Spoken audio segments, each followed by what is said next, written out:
Hey guys, it's Nightflame, and today, guys, I'll be reviewing Death of Wolverine tie-in Storm, issue number 4.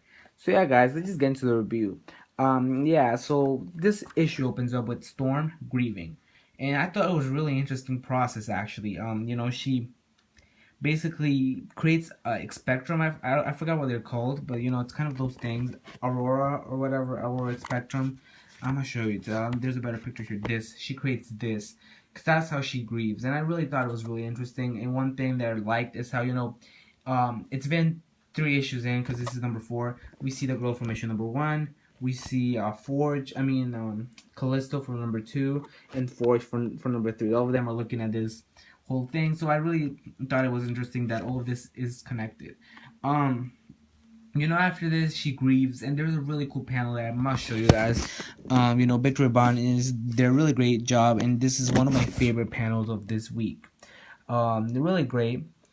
So yeah, I thought this was a really great panel, and I was really interesting to see, that this was Death of Wolverine tie-in, because she was really close to the Wolverine. She didn't start being so close to him, but then she became close to him. So I thought that was really great, and how the relationship grew.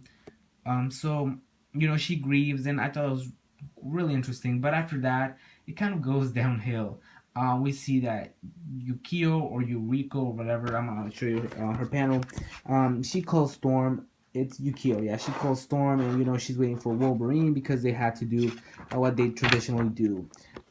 She finds out that he's dead, and she's kind of a thrill seeker, so she throws herself out of the building.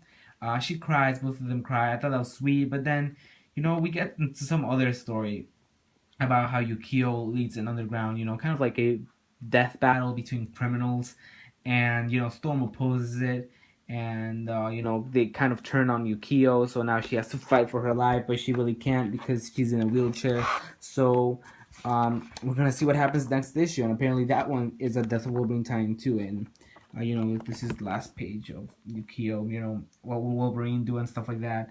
So yeah, let's get into the verdict of this issue. I have a lot to talk about.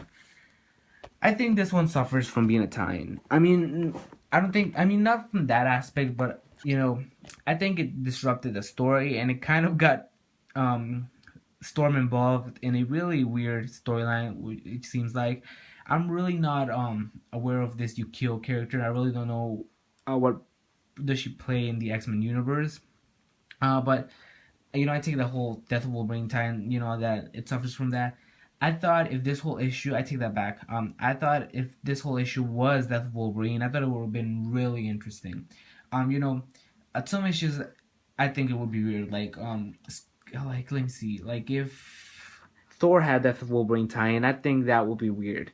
But in this issue, I really understand it. I think this is the one that deserved one, because Storm was his lover. So yeah, you really, it was supposed to be the whole thing about her grieving about Wolverine.